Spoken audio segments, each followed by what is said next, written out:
And WVLT is honored to tell the brave stories of Medal of Honor recipients. Casey Wheelis met a man who never gave up looking for his grandfather years after giving his life for our country. She joins us in studio. Good morning, Casey. Well, Harry, this Knoxville recipient died in World War II. 72 years later, his remains finally made it home, and it's all thanks to his grandson he never got to meet.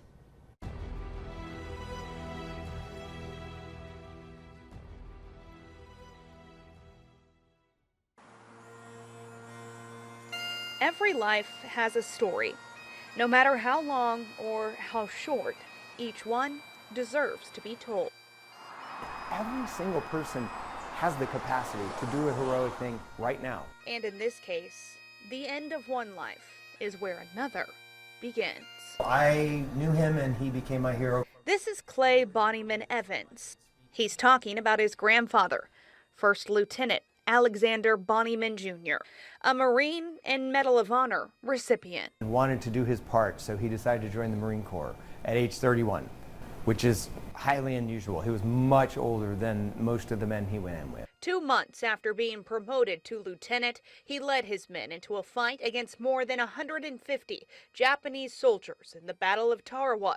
He earned the Medal of Honor for single-handedly holding off the counterattack. He was quite a legend in our family. A legend who gave his life in that battle, and his remains stayed in Tarawa until Evans made it his mission to bring his grandfather home. In 2010, I was lucky enough to connect with a nonprofit called History Flight Inc. and work with them over the next several years. After years of searching, in 2015, they struck gold, using his grandfather's dental records and gold fillings to identify him. Incredible people leading this effort followed their instincts, and it was a needle in a haystack, and we found the needle. Lieutenant Bonnyman's remains were sent home to Knoxville, buried at Berry Highland Cemetery, a hero's welcome home. It was so powerful. It was raining, and there were hundreds of people lining, I think it was probably the Alcoa Highway, out there with flags and veterans saluting. It was amazing. Evans wrote a book about his journey. I made it my mission to sort of spiritually excavate him and find out, bring his whole story as a man and a human back to the world. So I just feel incredibly grateful. I'm pretty sure on my deathbed that this will be, one of the